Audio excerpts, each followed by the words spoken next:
لیے صدقے میں کیا، کسی کو راشن دے دیں، کسی کو پیسے دے دیں، بکروں کو صدقے کی بھیٹ مت چڑھائیں، یہ پیغمبر کی تعلیمات نہیں ہے۔ اسلام میں صدقے کے بکرے کا کوئی تصور نہیں ہے۔ اس پہ لوگ پھر مجھ پہ توپے لے کے چڑھ جاتے ہیں، لو صدقے کے بکرے کا انکار کر دیا۔ بھائی صدقہ ہے، بکرا کہاں سے لے آئے آپ؟ اس میں بکرے کا کانسیپٹ کیا ہے یہ ذہن میں رکھیں۔ لوگ یہ سمجھتے ہیں کہ جانور کا خون بہنے سے بلائیں ٹلتی ہیں، یہ آپ نے اپنی طرف سے نکال لیا ہے۔ جانور کا خون بہنے سے بلائیں ٹلنے کا اسلام نے یہ نہیں کہا۔ بکرا تو ٹل گیا، بلاؤں کا نہیں پتا ہمیں۔ ہمارے حضرت فرمایا کرتے تھے جو بکرے کاٹتے ہیں نا اپنے مریض کے لیے کہ اس کو شفا مل جائے، ہم بکرا کاٹ رہے ہیں، تو فرمایا کہ جو فرشتہ بکرے کی جان لیتا ہے وہی اسی مریض کی جان بھی لے کے چلے جاتا ہے۔ کہا وہ فرشتہ اتنا تیز ہے، وہ کہتا ہے تیرا بکرا بھی گیا اور تیرا مریض بھی گیا۔ تو کیوں ایڈیشن کر رہے ہو؟ اسلام میں جانور کاٹنا 3 موقعوں پہ عبادت ہے، چوتھا موقع عبادت کا نہیں ہے۔ 3 موقع کیا ہیں؟ نمبر 1 سب سے اہم بقرعید، بقرعید پہ جانور کاٹے بغیر عبادت قبول نہیں ہوگی، اور وہ بقرعید کے 3 دن ہے۔ تیسرے دن مغرب کی نماز کے بعد وہ گائے کاٹ دو، کوئی ثواب نہیں، قربانی کا کوئی ثواب، گوشت ہے وہ تبھی تو تیسرے دن مغرب سے پہلے کاٹنے کی کوشش کر رہے ہوتے ہیں بھائی یہ ضائع نہ ہو جائے قربانی۔ چوتھے دن گائے ملی ایک صاحب کی، مجھے کہنے لگے اب کیا کروں؟ میں نے کہا کچھ بھی نہیں کر، تیری گائے ہے، انجوائے۔ میں نے کہا یا تو پوری گائے صدقہ کر دے، اب قضا ہے نا قضا، یا گوشت کاٹ کے گوشت صدقہ کر دے، یعنی اب صدقہ ہے، اب قربانی نہیں ہے۔ تو دوسری جو موقع ہے جس پہ جانور قربان کرنے کا حکم ہے وہ ہے بقرہ، وہ حج میں دم کے طور پہ، حج تمتع ہے تو دم شکر کے طور پر، یا آپ سے کوئی جنایت ہو گئی، احرام کی پابندی کی خلاف ورزی ہو گئی، تو بعض جنایتیں ایسی ہیں کہ ان میں دم دینا پڑتا ہے۔ تیسرا عقیقے کے موقع پہ، بیٹا پیدا ہو تو 2 بکرے یا 2 گائے کے 2 حصے بھی ٹھیک ہیں، یا 2 دمبے، بیٹی پیدا ہو تو 1 بکرا یا 1 دمبا یا گائے کا 1 حصہ۔ یہ اللہ نے کیوں رکھا؟ یہ فیملی پلاننگ والوں کا منہ چڑھانے کے لیے۔ یہ فیملی پلاننگ والے، جیسے وہ ارشاد بھٹی نے مجھ سے پوچھا نا آپ کے 19 تو آپ اس قوم پہ رحم نہیں کر رہے، تو میں نے کیا جواب دیا تھا؟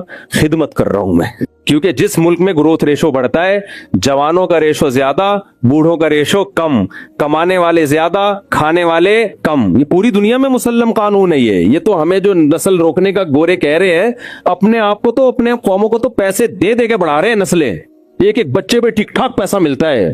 ہمیں اس لیے کہہ رہے ہیں کہ یہ ویسے ہی تباہ ہو رہے ہیں، تو اب آبادی روک کے اور تباہ کر دو تاکہ بڈھے بڑھ جائیں، جوان کم ہو جائیں، تو اور زیادہ ہمیں برباد کرنے کے لیے یہ کہیں۔ ہمارے خیر خواہ تھوڑی جو ہمیں مشورے دے رہے ہیں کہ جو ہے یہ نسل روکو، ان کو پتہ ہے ہماری بڑھ نہیں رہی، ان کم بختوں کی بڑھ رہی ہے، تو یہ بھی ہم پر مسلط ہو جائیں گے، اور ہو نہیں جائیں گے، ہونا شروع ہو گئے ہیں۔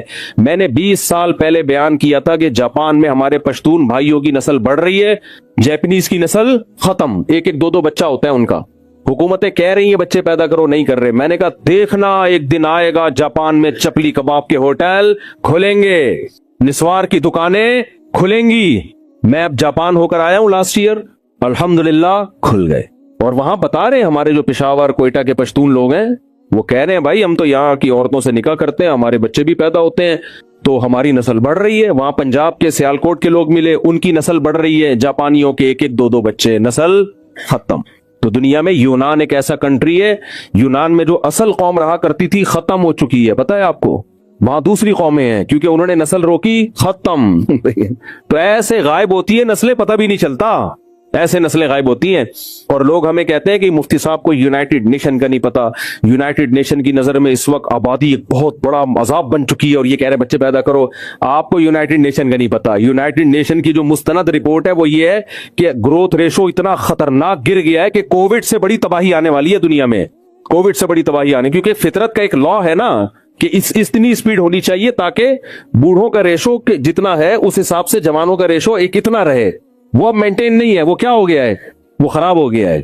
تو اب تو دنیا چیخ رہی ہے بھائی، جاؤ سویڈن میں، ڈنمارک میں اور مختلف ملکوں میں جاؤ، پاگل ہوئے ہوئے، وہ کہتا ہے بڑھاؤ یار، تبھی تو ہمیں ویزے دے رہے ہیں۔ وہ امریکہ کہہ رہا ہے فیملی کے ساتھ آ جاؤ، آپ کہہ رہے ہو ہمیں نہیں بلا رہے، وہ پہلے دیکھتا ہے کہ یہاں کے خالی بچے ہی پیدا کرے گا یا کچھ اور بھی کرے گا، کوئی انلیگل ایکٹیویٹی میں تو نہیں ہے، لیکن وہ چاہ رہے ہیں کہ فیملی والے لوگ آئیں اور بچے یہاں آ کے پیدا کر کے نسل بڑھائیں۔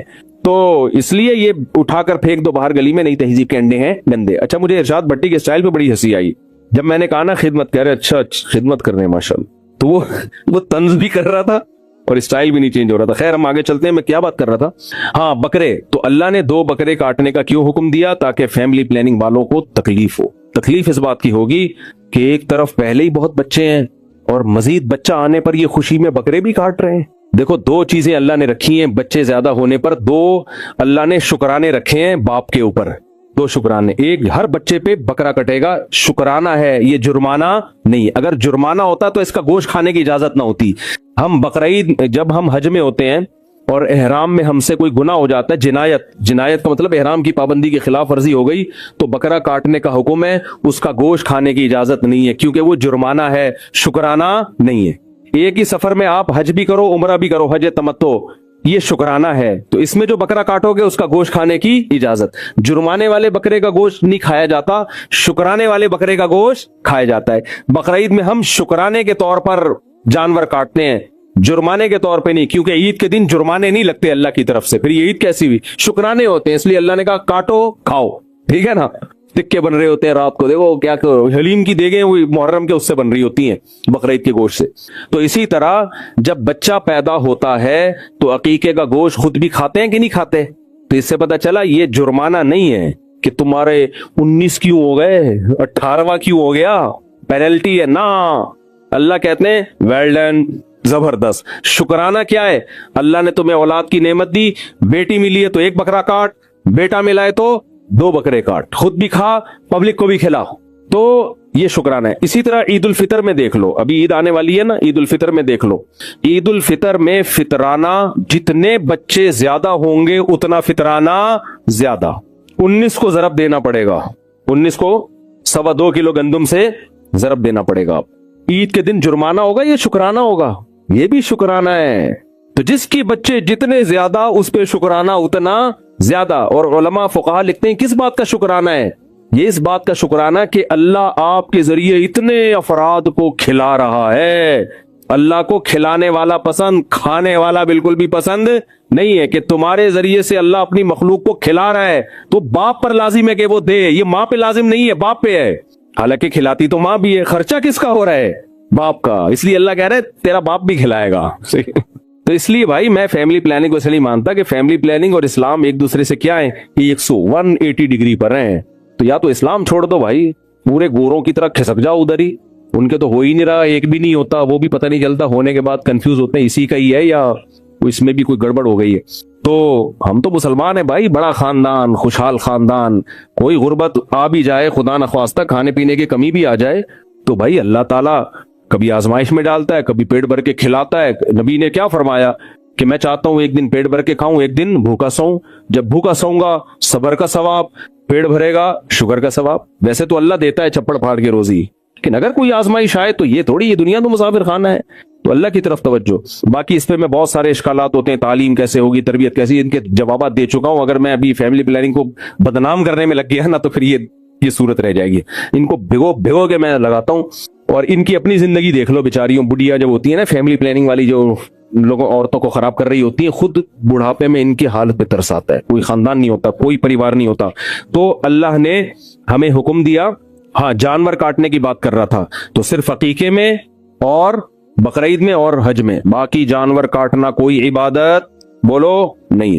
کسی نے پوچھا میں ایک لڑکی سے شادی کرنا چاہتا ہوں، میرے والدین کی رضامندی شامل نہیں ہے. وہ کہتے ہیں کہ اگر تم نے خود شادی کر لی تو ہم سے تمہارا کوئی رشتہ نہیں ہوگا اور ہم ساری زندگی تم سے ناراض رہیں گے.